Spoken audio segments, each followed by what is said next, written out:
Bismillahirrahmanirrahim. Assalamualaikum warahmatullahi wabarakatuh. Alhamdulillah, pada hari ini saya dapat mempresentasikan proposal skripsi saya dengan judul Pengaruh Senam Tera terhadap Hemodinamik Penderita Hipertensi di Posbindu Desa Pancasan. Perkenalkan, saya Septi Ajeng Nurprihatini, mahasiswa Fakultas Kesehatan Program Studi Sarjana Keperawatan Universitas Harapan Bangsa Purwokerto. Sebelumnya, saya ingin mengucapkan banyak terima kasih kepada Ibu Fauziah Hanum NA, SST MKep, selaku dosen penguji 1, Ibu Dwi Novitasari, SKep Nurse MSc, selaku dosen penguji 2, dan Ibu Willy Sukmaning Tias, SST, SKep Nurse MKep, selaku dosen penguji 3, yang telah memberikan saya izin dan kesempatan sehingga saya dapat mempresentasikan hasil proposal skripsi saya. Untuk yang pertama, yaitu latar belakang masalah.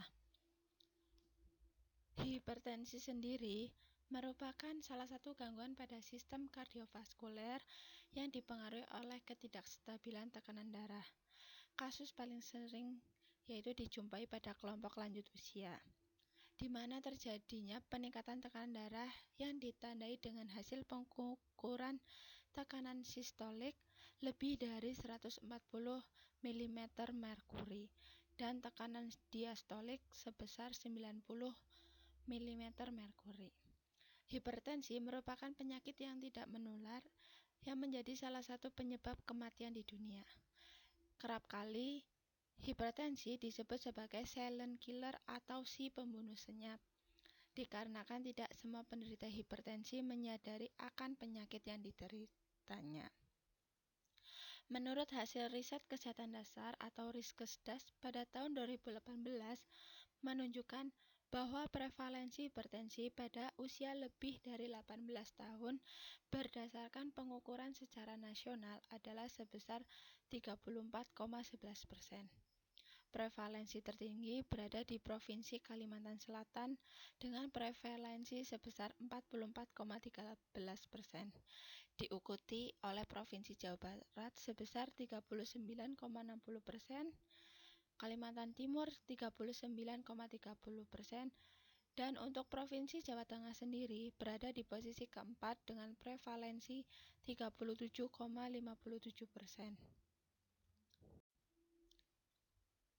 Variasi strategi untuk pencegahan atau pengobatan pada penderita hipertensi telah diterapkan, di antara lain latihan fisik yang dikenal sebagai pendekatan penting dalam promosi kesehatan pembuluh darah jantung. Olahraga di sini memainkan peran kunci tidak hanya dalam pencegahan dan pengobatan hipertensi, akan tetapi juga dalam peningkatan kualitas hidup secara keseluruhan untuk pasien dan pengurangan penggunaan obat-obatan farmakologis. Salah satu olahraga atau aktivitas fisik yang dapat dilakukan adalah senam tera. Senam tera sendiri merupakan olahraga pernafasan yang dipadu dengan gerak dan diadopsi dari senam Tai Chi yang berasal dari negeri Cina. Senam tera dilakukan dengan cara melatih fisik dan mental yang memadukan gerakan anggota tubuh dengan teknik irama pernafasan yang dilakukan melalui pemusatan pemikiran dan dilakukan secara beraturan, serasi, sesuai, serta berkesinambungan.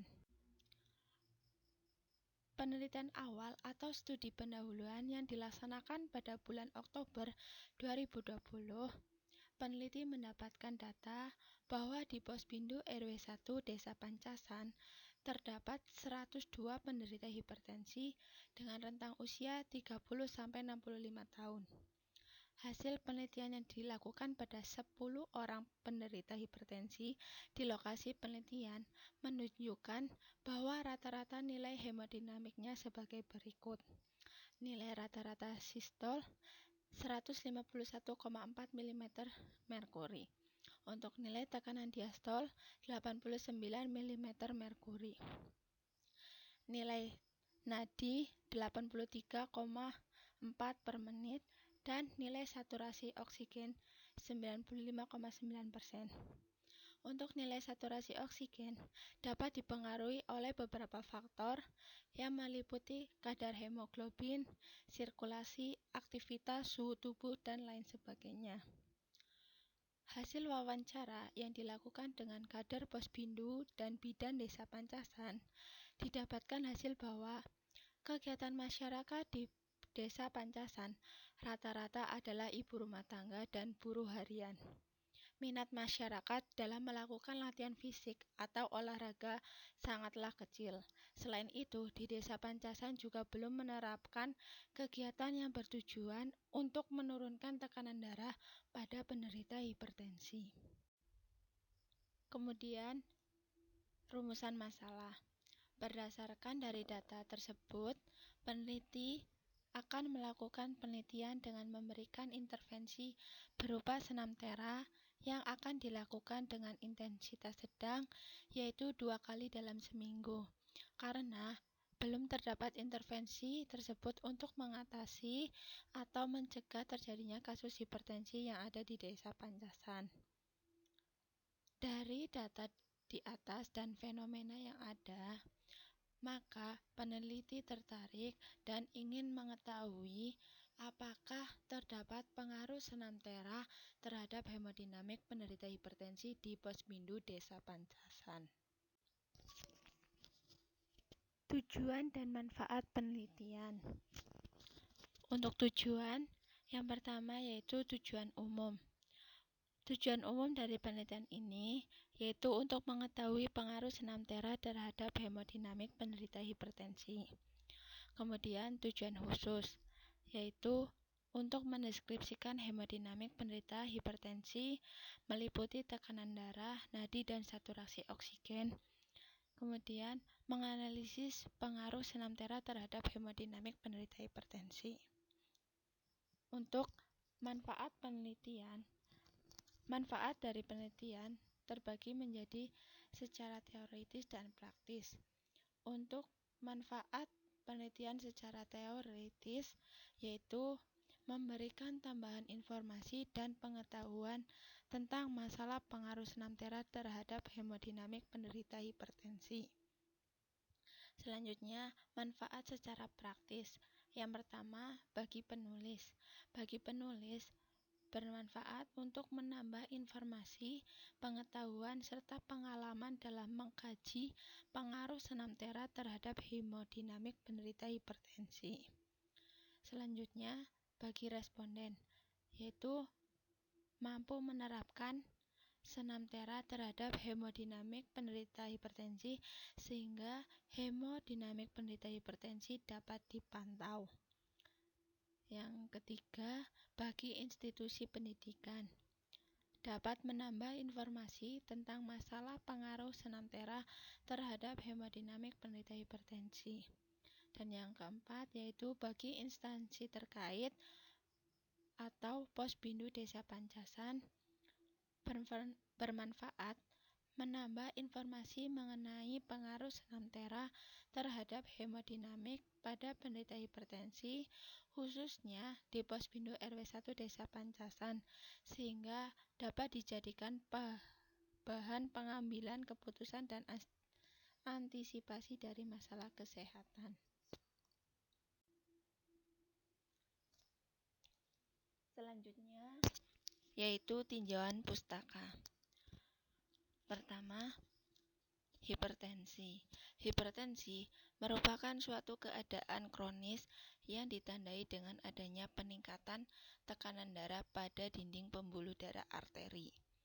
Keadaan ini mengakibatkan jantung harus bekerja lebih keras untuk memompa dan mengedarkan darah ke seluruh tubuh melalui pembuluh darah, sehingga dapat terjadi kerusakan pembuluh darah, terganggunya aliran darah, menyebabkan penyakit degeneratif, bahkan dapat menyebabkan kematian. Seseorang akan dikatakan mengalami hipertensi atau memiliki penyakit tekanan darah tinggi jika Pemeriksaan tekanan darah menunjukkan hasil di atas 140 per 90 mm merkuri atau lebih dalam keadaan istirahat. Selanjutnya, klasifikasi hipertensi dibagi menjadi dua, yaitu hipertensi berdasarkan penyebab dan berdasarkan bentuk. Untuk hipertensi berdasarkan penyebab dibagi lagi menjadi dua, yaitu hipertensi primer atau sering disebut hipertensi esensial. Hipertensi ini sering dikaitkan atau dihubungkan dengan faktor gaya hidup yang kurang sehat. Yang kedua yaitu hipertensi sekunder atau hipertensi non-esensial. Biasanya disebabkan oleh penyakit lain seperti gagal ginjal, kelainan hormon atau pengaruh obat-obatan tertentu.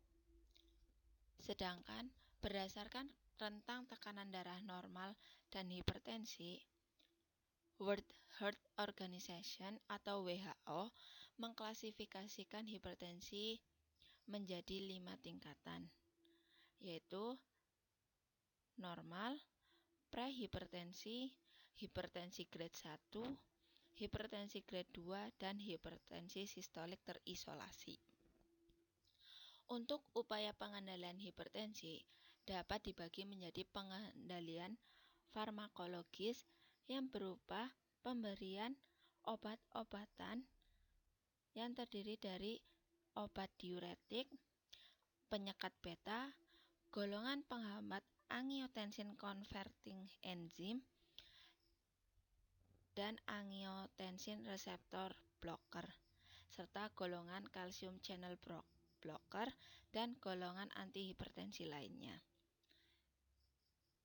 Untuk pengendalian non-farmakologis dapat dilakukan dengan melakukan penurunan berat badan, program Dietary Approaches to Stop Hypertension atau DASH, pengurangan asupan garam, melakukan aktivitas fisik, serta pembatasan konsumsi alkohol dan berhenti merokok.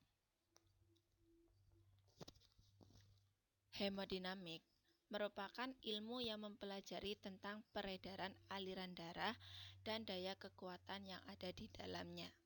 Hemodinamik di sini berkaitan erat dengan mekanisme sirkulasi darah dalam tubuh seseorang.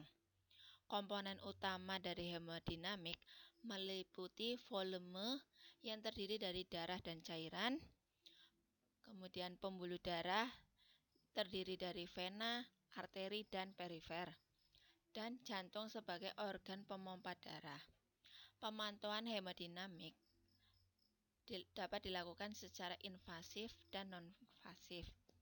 Untuk pemantauan hemodinamik secara non-invasif meliputi pengukuran tekanan darah, nadi, pernafasan, indikasi perfusi perifer, saturasi oksigen, tingkat kesadaran, dan produksi urin. Kemudian, senam tera. Senam tera merupakan suatu senam yang melatih fisik dan mental yang memadukan gerakan-gerakan anggota tubuh dengan suatu teknik irama pernapasan melalui pemusatan pemikiran dan dilakukan secara beraturan, serasi, benar, dan berkesinambungan.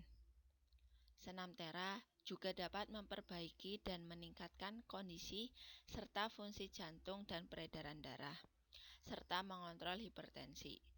Teknik dari pelaksanaan senam tera dibagi menjadi 3 tahapan, yaitu tahap pemanasan, tahap inti, dan tahap pendinginan. Manfaat senam tera terhadap hemodinamik di sini, senam tera merangsang peningkatan kemampuan jantung dalam memompa darah untuk memenuhi kebutuhan tubuh terhadap oksigen, yang menyebabkan jantung tidak perlu berdenyut lebih cepat sehingga nadi dapat beristirahat, tekanan darah dan frekuensi nafas menurun atau stabil, dan senam memperbaiki berbagai komponen khusus dari kebugaran sehingga jantung dan paru-paru berfungsi dengan baik. Selanjutnya yaitu konsep penelitian. Untuk yang pertama yaitu kerangka teori. Faktor resiko dari hipertensi meliputi genetis, usia, jenis kelamin, ras, kebiasaan merokok, obesitas atau kelebihan berat badan, kurang gerak atau kurang melakukan aktivitas fisik, kelebihan garam, konsumsi kafein dan penggunaan alkohol, serta stres. Faktor-faktor inilah yang dapat menyebabkan hipertensi.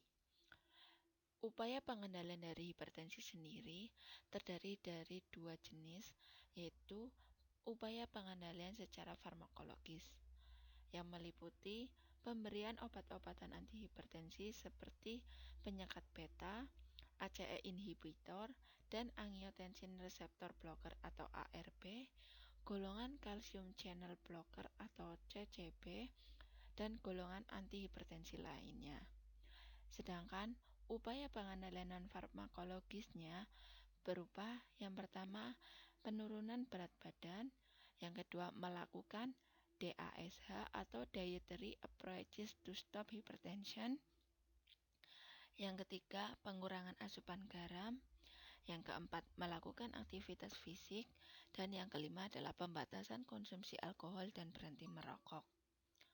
Untuk aktivitas fisik atau olahraga yang dapat dilakukan, salah satunya yaitu senam tera, yang nantinya akan berkaitan dengan hemodinamik yang meliputi tekanan darah, nadi, dan saturasi oksigen.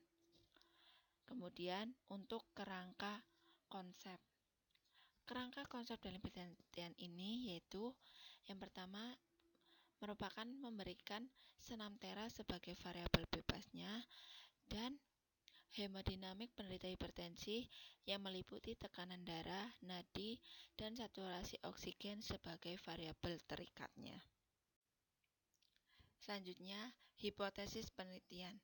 Hipotesis dari penelitian ini yaitu untuk H0-nya yaitu tidak ada pengaruh senam tera terhadap hemodinamik penderita hipertensi di Posbindu Desa Pancasan.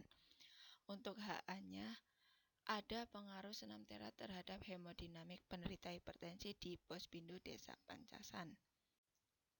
Selanjutnya, yaitu metode penelitian. Penelitian ini menggunakan metode penelitian kuantitatif. Penulis atau peneliti menggunakan one group pretest post-test design untuk menguji atau melakukan pengukuran hemodinamik sebelum diberi perlakuan atau pretest dan setelah diberi perlakuan atau post-test. Dengan demikian, hasil perlakuan dapat diketahui dengan lebih akurat. Lokasi penelitian dan waktu penelitian. Untuk lokasi penelitian, peneliti akan melakukan penelitian di Posbindu RW 1 Desa Pancasan. Yang kedua, waktu penelitian. Penelitian akan dilakukan pada bulan November 2020 sampai bulan Juli 2021. Untuk waktu pengambilan data, waktu pengambilan data di Posbindu Desa Pancasan akan dilakukan pada tanggal 17 sampai 31 Mei 2021. Selanjutnya yaitu populasi dan sampel penelitian. Untuk populasi yang digunakan dalam penelitian ini adalah penderita hipertensi di RW 1 sebanyak 102 penderita hipertensi. Untuk sampel, teknik yang digunakan dalam pengambilan sampel yaitu non-probability sampling melalui pendekatan purposive sampling. Sampel diambil dengan mempertimbangkan kriteria inklusi dan eksklusi yang ditetapkan oleh peneliti. Teknik pengambilan sampel menggunakan rumus Lovin yang diketahui jumlah sampel yang digunakan dalam penelitian ini adalah 83 responden. Untuk kriteria sampelnya, yang pertama yaitu kriteria inklusi. Pertama, peserta posbindu dengan hipertensi yang bermukim di Desa Pancasan. Kedua, peserta posbindu dengan hipertensi usia dewasa yaitu 30-65 tahun. Peserta posbindu dengan hipertensi baik laki-laki maupun perempuan yang bersedia menjadi responden. Selanjutnya, peserta posbindu dengan hipertensi grade 1 yang tidak mempunyai penyakit penyerta, misalnya congestive heart failure atau CHF, atau gagal jantung kongestif, dekompensasi kordis, stroke, infrak jantung, ataupun gagal ginjal. Kemudian kriteria eksklusi. Untuk kriteria eksklusinya yaitu peserta posbindu dengan hipertensi yang tidak bersedia menjadi responden. Variabel dan instrumen penelitian. Variabel penelitian. Untuk variabel bebas atau variabel independen dalam penelitian ini yaitu senam tera.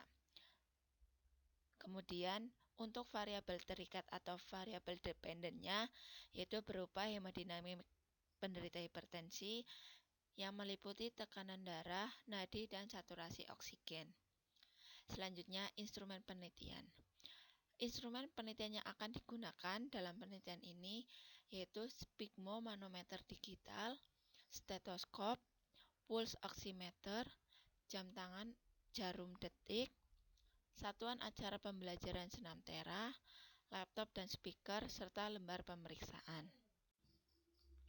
Selanjutnya yaitu pengumpulan data. Yang pertama yaitu jenis data. Jenis data yang digunakan pada penelitian ini adalah data primer dan data sekunder. Untuk data primer merupakan data yang dikumpulkan sendiri oleh peneliti langsung dari sumber pertama atau tempat objek penelitian dilakukan. Yang kedua, data sekunder, yaitu adalah data yang diperoleh lewat pihak lain, tidak diperoleh secara langsung oleh peneliti dari subjek penelitiannya. Selanjutnya, teknik pengumpulan data. Teknik pengumpulan data yang digunakan adalah teknik observasi, dokumentasi, dan pengukuran. Selanjutnya, tahap pengolahan data. Tahap pengolahan data terbagi menjadi pertama yaitu editing. Editing di sini merupakan sebuah proses untuk memeriksa kembali kebenaran data yang diperoleh atau dikumpulkan. Editing dapat dilakukan pada tahap pengumpulan data atau setelah data terkumpul. Selanjutnya yaitu scoring. Scoring merupakan kegiatan pemberian skor atau nilai terhadap hasil pengukuran. Selanjutnya adalah coding. Coding merupakan kegiatan mengubah data berbentuk huruf menjadi data berbentuk angka atau bilangan untuk mempermudah saat menganalisis data dan mempercepat memasukkan data. Coding dalam penelitian ini digunakan untuk memberikan kode sesuai dengan yang dibutuhkan dalam penelitian. Selanjutnya yaitu processing, yaitu kegiatan pemasukan data yang telah dikumpulkan dalam daftar tabel atau database komputer, kemudian membuat distribusi frekuensi sederhana atau dengan kegiatan menurut tabel kontinensi. Selanjutnya, tahap terakhir yaitu cleaning data.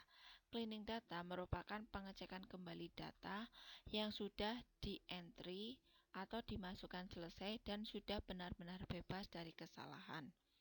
Langkah selanjutnya adalah melakukan uji kebenaran.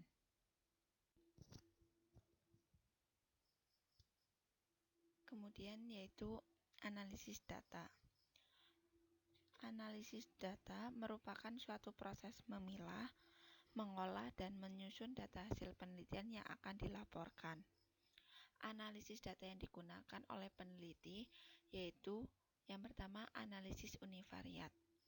Analisis univariat yang dilakukan dalam penelitian ini digunakan untuk memaparkan data penelitian yang mencakup jumlah data, nilai maksimal, nilai minimal, rata-rata, dan standar deviasi dari karakteristik responden meliputi usia, jenis kelamin, pendidikan terakhir, dan pekerjaan.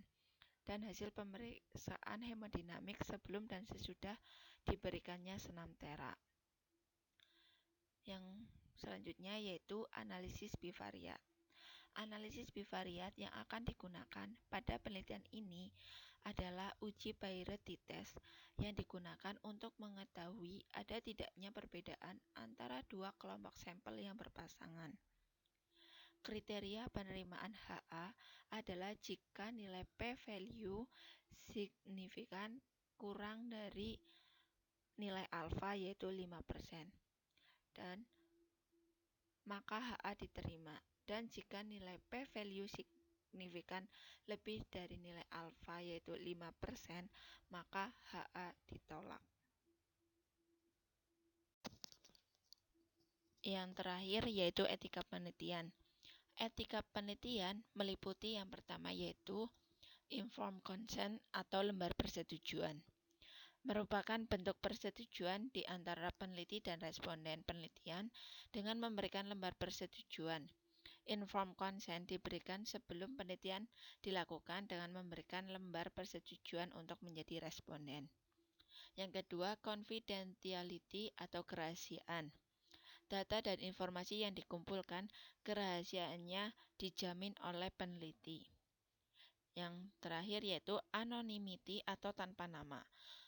Masalah etika keperawatan di mana lembar alat ukur atau hasil penelitian hanya akan menampilkan atau mencantumkan inisial dari responden dan bukan nama lengkap responden.